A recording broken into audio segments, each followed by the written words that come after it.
Picard, Episode 5, Season 3. Row, row, row, you're back. For a minute, anyway.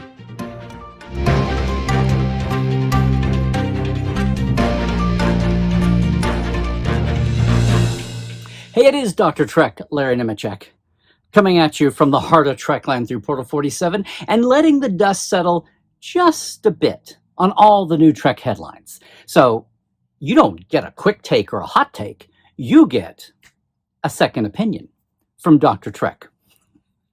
Look, I have been writing, editing, interviewing, witnessing, hosting, archiving, dot connecting, and yes, fanning Star Trek for a long time.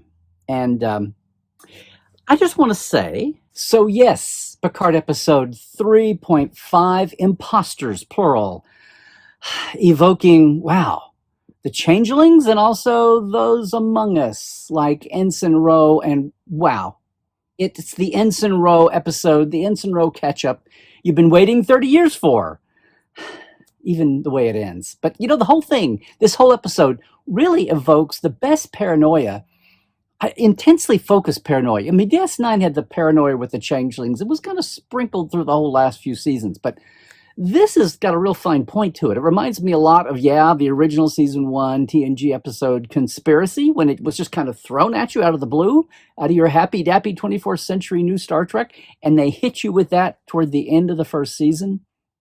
And then we all know how it played out. It played out, not Borg is how it played out. And that was never resolved either. But the vibe, this totally evokes that vibe for me. But hey, let's hit the mailbag. Let's hit the oopsies. And yes, I saw some folks grumbling a little bit last week about what does this mean? What, every ship in Starfleet carries around Riker and Picard's holoprograms? Or does Picard just go aboard every ship with his little USB mega stick? Yes, apparently that's exactly what he does. He went aboard the La Serena with a program for his study back home in Labar. So yes, apparently so. And then we get a close-up that shows file owner Picard, J period L period, not J hyphen L, but J period L period. So there you go. By the way, totally on the nerd side, it was great to see the holodeck labeled here as Holodeck 3, just like the old days, just like Transporter Room 3 and Landing Pad C on DS9. Yeah. Oh, and last week, I forgot to mention, did you see the big, huge, glorious, loud ocudograms, all the ship systems with inertial dampers? That's dampers. It's been one of my bugaboos for decades. It's inertial, and I know the writers screw it too, but it's inertial dampers, not inertial dampeners, okay? This ain't the USS Splash Mountain.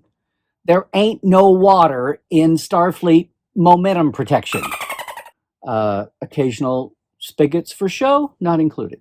But for this episode, can I just say, just for starters, in the quiet blackness of space, it just does my little fanboy heart good to hear that original series view screens scanner ping, ping, just going with nothing else. It's so evocative that, oh, look, we're on a starship, on a bridge, in space, in Star Trek. And nothing else can introduce any other kind of series, episode, movie that way and let you know exactly where you are. Am I right here? Am I right here? By the way, did you see the glorious silhouette shot of the Titan with little dots, the little floaty bots, from the other modern shows, floating around like fireflies? It was amazing, like lightning bugs. It was amazing. I was never a big fan of them. They make sense. They just kind of got thrown at us, and they look great here. It was like a little photo. It was like a little photorealist summertime montage at dusk. And they were not hitting you over the head with it. They were there if you noticed. Now, on the other end, I know we're still getting pew-pew, hand phasers, hand weapons. We did get one sustained phaser beam, and we got one external phaser beam. Remember blowing up the photon torpedo? I'm just going to go back to the logic of the Voyager compression phaser rifles. Like, why do we have new phaser rifles aboard Voyager? Aside the fact that Alan Sims wanted to design his own phaser rifle apart from what Rick Stormbach had done Starfleet Standard, the Type 3s.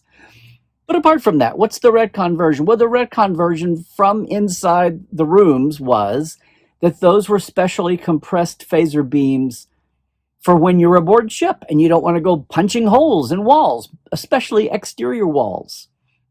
So I'm good with, and as many windows as the Titan seems to have on every deck and throughway, life deck or not, they make sense. They make sense. And we have seen at least one phaser beam out of a real phaser. So I'm good with that. What was cool, though, were all the adaptations we've seen, the evolutions around changelings. So first off, you hear about the imaging scanner to scan for internal organs, which came out of the Dominion War. And I guess 20 years later, they're still doing it. Good on them. Hey, we're still taking off our shoes at the airport for the shoe bomber from Al Qaeda from 20-something years ago. I'll let them keep that up, especially for the fact that they've just found out that it don't matter now because changelings, or at least these changelings, have been able to replicate internal organs and fake it. Hey, you're the ones that wanted your Star Trek universe to evolve and show what happened post-Dominion War. You wanted evolution 20, 30 years down the road? Well, there it sits. But that's the kind of thing that raises a lot of little questions along the way. Like, number one, who is Chancellor Roll? Is that the new leader of the Klingon Empire? Is it just a throwaway line? Or are we going to see this Chancellor Roll later coming up? Stay tuned. And I still want to know, from Krim's Prime record, who is Lauren of Renhia? Is this Laurel? Is it this person? Or is this somebody new? Is this another in-house staff little in-joke? Stay tuned. Maybe it pays off. Who knows? And I am also wondering about Daystrom Station, not Daystrom Institute, like now we know is at Okinawa and with campuses all over the galaxy. This is Daystrom Station. I mean, at first I thought maybe it was an orbital facility over Okinawa in synchronous orbit, but no, we're not at Earth, and it's going to become even more important later on. It's out there somewhere. We'll have to see. And no, I am not going to jump on the too many uniforms bandwagon. Hey, hashtag texture, not trivia. We'll figure it out what it is. But I am kind of amazed at the vertical pip that Ro is wearing. I mean, I didn't know there were fashion wars in Starfleet. Is this the radical vertical pip movement of the 25th century? We'll see. You know, I still go back in my headcanon to that renegade Starfleet admiral in the 2250s and 60s who would just not take no for an answer when he wanted tan for the ops division color. You know, he was swatted down twice during pilot season. I mean, you know, the cage. Did you notice this? The cage and Where No Man's Gone Before originally, the ops division looks like there's just two colors. That's why they didn't use the tan, because it blended into the gold. But the ops people were actually in tan. It didn't, red did not come along. They must not have liked blood on blood until Janice. You had it with Trip and Malcolm and Hoshi, but then it went away for some reason. It was even on the Kelvin too. Prime Kelvin. Anyway, if we can have the renegade tan ops admiral, I can put up with a little bit of wacky uniform multiplicity. But those vertical pips, though, wow. Okay, I got excited about this last episode, and now here it is back again. But we've got the return of real star dates, too. Yeah. What is it? It is Stardate 78186.03. Now, the 78 series with 1,000 to a year, that's right out of the TNG playbook that hung around for Voyager and Deep Space Nine. If you have 1,000 star dates to the year, you go back to 41 XXX, which was 2364, the first season of Next Generation, as confirmed in the neutral zone. And yes, I've gone back to the weeds. This is some of my jam.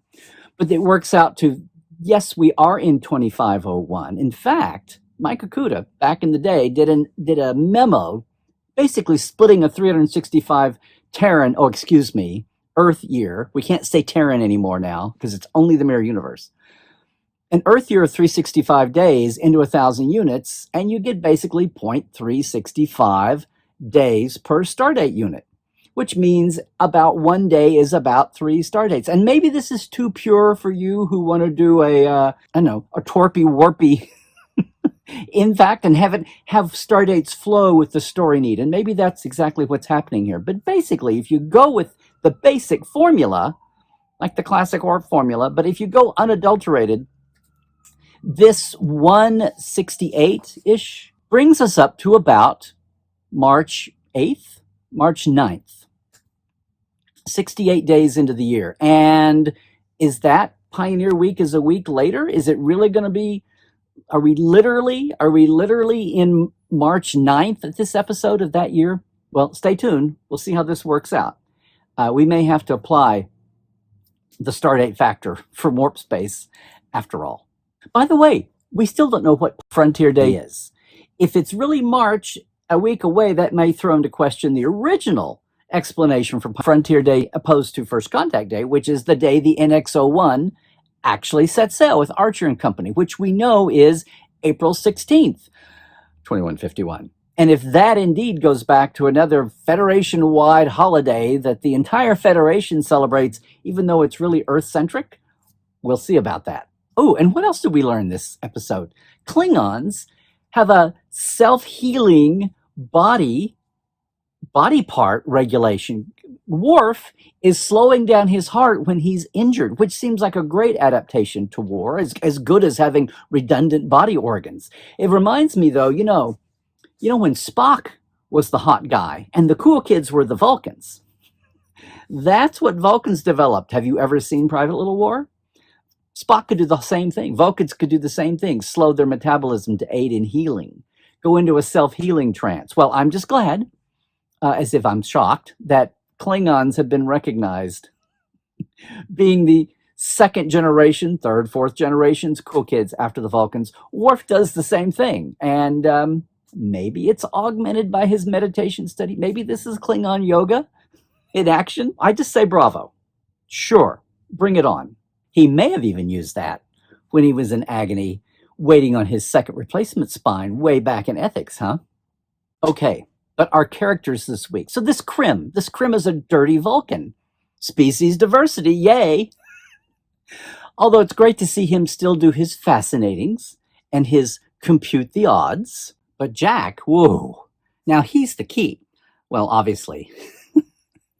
And his own little mental gymnastic, what is he doing? His own little manipulation of sprouty red matter or whatever that is? I come up with a new theory every week. I don't know. We're all wondering what's lurking behind the red door. I mean, really. But Picard looks at him and says, many a rebel from all reaches of the galaxy have found their way to Starfleet. And I realized, what a great foreshadowing of Ro's return in just a few minutes. Okay, I have to say, Bev, Dr. Crusher, is just the boss in this episode. Now, I guess what? The Shaw effect hasn't reached sickbay. Dr. Oak is obviously very competent, whether she's a joined or an unjoined Trill. But you notice who's running that autopsy? Oh, it's Dr. C. Dr. Oak is just pulling off the silent extra nurse with no lines bit. Well, okay, she has lines. But she's clearly secondary in that scene to everything Beverly, because Beverly's been through that generation. But it was just really commanding to see her take charge, no questions asked. She is, after a little bit of angst there in that episode early on when they first come aboard, she's clearly got the authority, and Dr. Oak has nothing to say about it, which is an interesting turn of events compared to where Shaw has boxed in our other boyhood heroes. But hey, by now, I love Shaw, and so do you. And we all know where he's going, but do you enjoy his Odo dumping on Worf impression here when he calls the hero boys out to account, the dynamic duo? Okay, look, just for his information, number one, nobody hot dumped the Enterprise D saucer on Viridian 3. I think that a little guy named Atolian Saran and the Duras sisters had something to do with that, okay? They were sucked into it, as usual. Also, saving the Baku No, no, no. That was a bad role. Got them sucked into that one too. Come on. Not snogging a villager. Oh, come on, Liam. And it was Q who nearly wiped out all of humanity there and snagged, not snogged, but snagged them into that whole time vortex thing. For yeah, it was all good things. By the way, that was all just Q magic anyway. Nothing was going to happen. And for you grumbling about how did anybody know, how did Shaw know? Well, Picard is around to give his first person memory of all of his Q encounters, whether there's physical traces of them or not.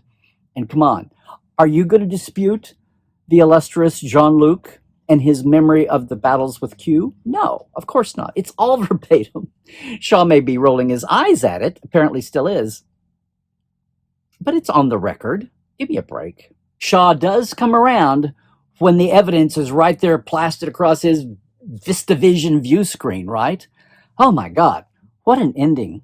What a sobering ending, especially on a TV scale. I know we're in cinematic TV times now, but still, that was such a wallop. Such a wallop. He has no choice but to believe now, and will do so going forward. And that brings us down to Ro Lauren. Wow. The lingering mystery all these years, how everything tied up with the Maquis and all of that was so satisfyingly laid out here for us. But I've still got a mystery. She left the Maquis to claw her way, in Picard's terms, back to Starfleet. So did she leave before, obviously, the Dominion wiped out all remaining Maquis? The news that reached even B'Elanna and Chakotay in the Delta Quadrant eventually? The one crossover between Voyager and DS9 that was allowed to happen after the Voyager pilot? Did she leave then? Did she get out just before? Did she get out before Eddington's cell was kind of spiraling down into? They were becoming non-existent just in a. When did she leave the Maquis? We're only talking about a 2, 3, 4 year window in there anyway. I'm curious about that. Will we ever find out now? Well, maybe that's up for the comics and the book folk to tell us later on. But wow, what an ending. Ro, we're Ro. We hardly knew ye. Here you are, and there you go. What a fitting end to the life she had, trying to prove herself to herself, much less to the outside world, and embodied by old Jean-Luc himself. What an encounter. What an encounter in the 10 Forward simulation bar, of all things. And of all the Ro scenes, I think the If You Know, You Know award goes for Picard's looking at her, walking into the bar, mentions Guinan, and then looks at her and says, "You do remember Guinan, don't you?" So if you're a first-time viewer, you remember that character maybe from last year. Maybe you didn't watch last season. But for all the rest of us, it was Guinan, of course, who opened the door for understanding and acceptance of Ro when she was a troubled young officer. It was Guinan who persuaded Picard to give her a chance based totally on her say-so. So talk about packing a lot into one little line for everybody, no matter where you come from. Again, that's the best of upgrading, up-resing a classic show without it being, nostalgia porn, without it being member berries. If you know, you know. So thanks, Terry and company. By the way, that was from a certain episode, wasn't it? What was the name of that episode? Oh yeah, Ensign Ro. Well, what an hour of Star Trek. I see people falling all over themselves to say it's the best ever. It's even better than last week's the best ever no-win scenario. Where will this end? Where will this end? Do you want to watch some more? I thought so. Oh, Ro Lauren. Yeah, we hardly need ye. Well, that's a good place to stop. Hey, I think with that, I will sign off on this second opinion. But what about you? What do you think? Come on, leave a comment below, like and subscribe, please. What will you do? Will you subscribe for some sanity in your Star Trek? Come on, boost the signal.